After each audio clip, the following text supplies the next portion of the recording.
Mulla Nasrudin, chief of the dervishes and master of a hidden treasure, a perfected man.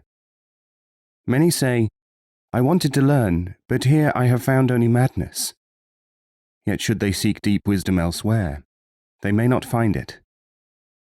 From Teachings of Nasruddin, Bokharan MS of 1617, by Ablahi Mutlaq, the utter idiot.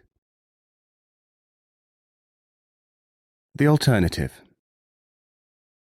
I am a hospitable man, said Nasruddin to a group of cronies at the tea-house.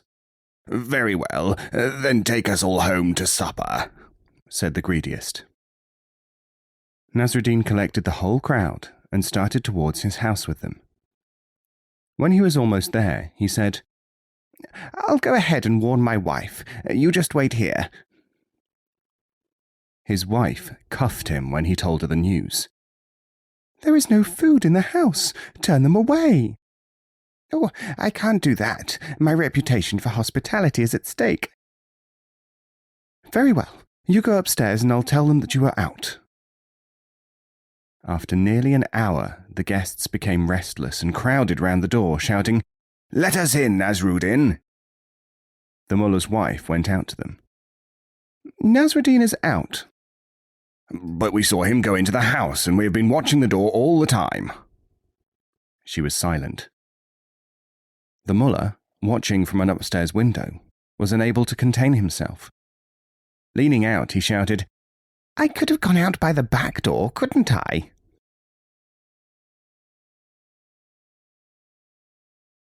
Why we are here. Walking one evening along a deserted road, Mulla Nasruddin saw a troop of horsemen coming towards him. His imagination started to work. He saw himself captured and sold as a slave, or impressed into the army. Nasruddin bolted, climbed a wall into a graveyard, and lay down in an open tomb. Puzzled at his strange behaviour, the men, honest travellers, followed him. They found him stretched out, tense and quivering. What are you doing in that grave? We saw you run away. Can we help you? Just because you can ask a question does not mean that there is a straightforward answer to it, said the mullah, who now realized what had happened.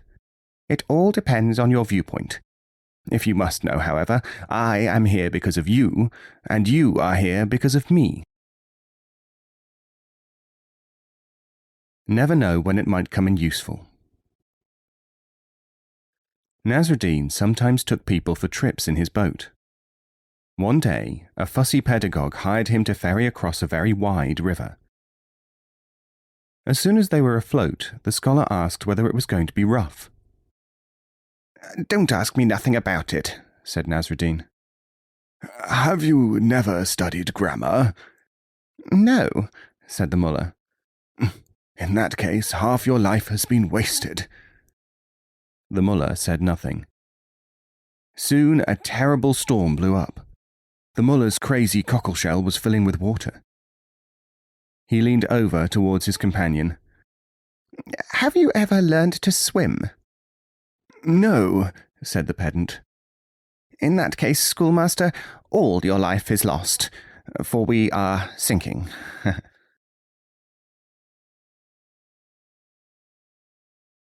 See what I mean? Nasruddin was throwing handfuls of crumbs around his house. What are you doing? Someone asked him.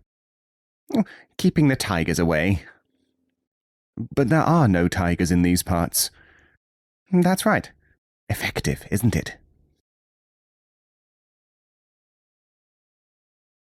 If a pot can multiply. One day Nasruddin lent his cooking pots to a neighbour who was giving a feast. The neighbour returned them, together with one extra one, a very tiny pot.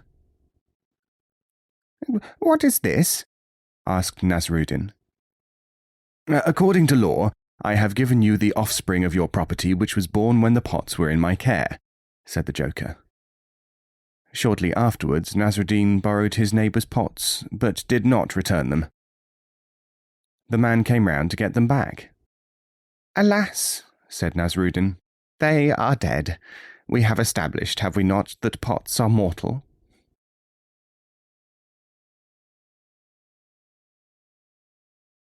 The Smuggler.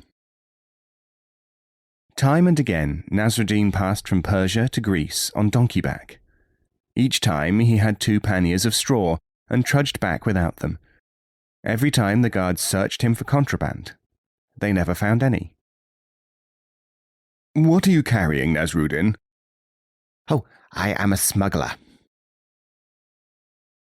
Years later, more and more prosperous in appearance, Nasrudin moved to Egypt. One of the customs men met him there. "Tell me, Mullah, now that you are out of the jurisdiction of Greece and Persia, living here in such luxury, what was it that you were smuggling when we could never catch you?" Donkeys.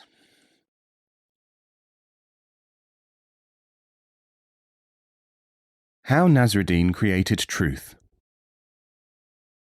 "Laws as such do not make people better," said Nasrudin to the king. "They must practice certain things in order to become attuned to inner truth. This form of truth resembles apparent truth only slightly." The king decided that he could, and would, make people observe the truth. He could make them practice truthfulness. His city was entered by a bridge. On this he built a gallows. The following day, when the gates were opened at dawn, the captain of the guard was stationed with a squad of troops to examine all who entered. An announcement was made. Everyone will be questioned. If he tells the truth, he will be allowed to enter. If he lies, he will be hanged. Nasrudin stepped forward. "Where are you going?"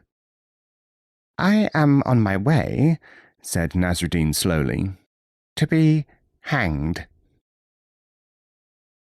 "We don't believe you." "Very well. If I've told a lie, hang me." "But if we hang you for lying, we will have made what you said come true." "That's right. Now you know what truth is. Your truth."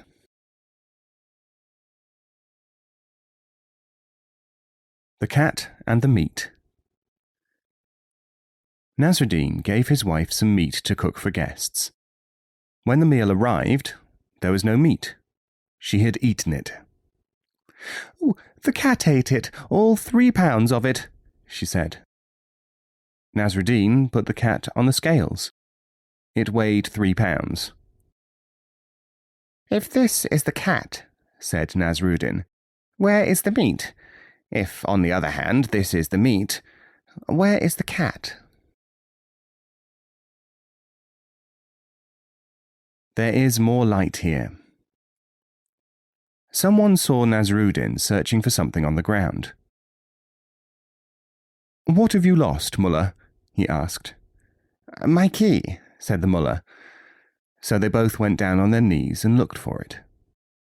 After a time, the other man asked, "Where exactly did you drop it?" "Oh, in my own house." "Then why are you looking here?" "Oh, there is more light here than inside my own house."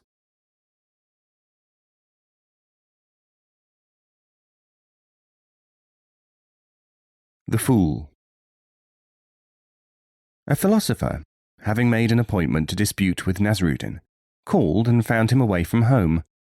Infuriated, he picked up a piece of chalk and wrote "Stupid Oaf" on Nasrudin's gate.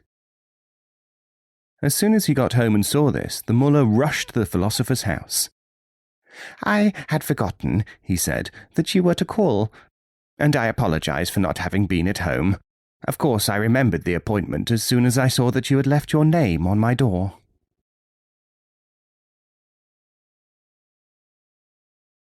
Cooking by Candle. Nasrudin made a wager that he could spend a night on a nearby mountain and survive, in spite of ice and snow. Several wags in the tea-house agreed to adjudicate. Nasrudin took a book and a candle and sat through the coldest night he had ever known. In the morning, half dead, he claimed his money. "Did you have nothing at all to keep you warm?" asked the villagers. "Nothing." "Not even a candle?" "Yes, I had a candle." Oh, then the bet is off." Nasrudin did not argue. Some months later, he invited the same people to a feast at his house. They sat down in his reception room, waiting for the food. Hours passed. They started to mutter about food. "Let's go and see how it is getting on," said Nasrudin. Everyone trooped into the kitchen. They found an enormous pot of water, under which a candle was burning. The water was not even tepid. "It is not ready yet," said the mullah. "I don't know why. It has been there since yesterday."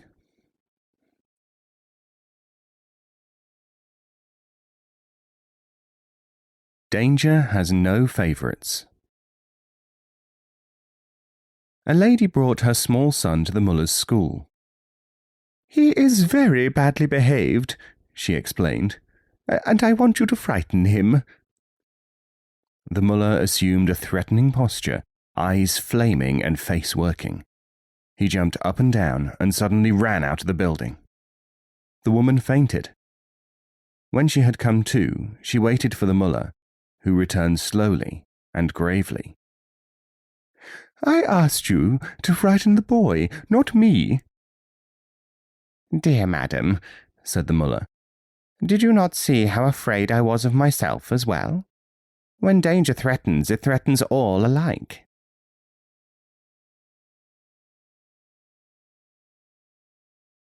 Salt is not wool. One day, the mullah was taking a donkey load of salt to the market and drove the ass through a stream. The salt was dissolved. The mullah was angry at the loss of his load. The ass was frisky with relief. Next time he passed that way, he had a load of wool. After the animal had passed through the stream, the wool was thoroughly soaked and very heavy. The donkey staggered under the soggy load.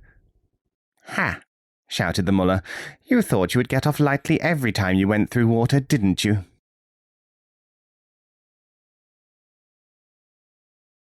Can good turns be accidental? Nasrudin's donkey ran towards a pool to drink. The sides were very steep, and it was just about to overbalance and fall in when frogs began to croak loudly from the water. This so frightened the ass that it reared up, and by this means was able to save itself. Nasrudin threw a handful of money into the water, crying, "Frogs, you did me a good turn. Here is something for you to celebrate with."